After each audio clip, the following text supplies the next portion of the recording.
Let us do an activity to test how the electric current carrying wire behaves like a magnet. We have taken a straight, thick copper wire connected to an electric circuit to pass current through it.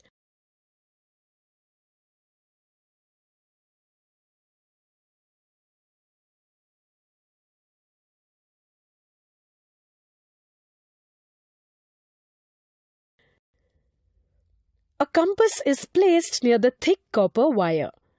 Here, we are using the compass to detect the magnetic field when the current is passed through the copper wire.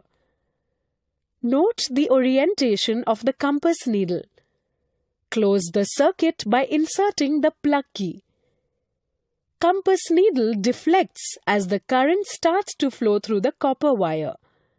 Note that the orientation of the needle has changed. This indicates that there is a magnetic field created around the conductor when the current flows through it. Thus, we can conclude that the electric current carrying wire behaves like a magnet.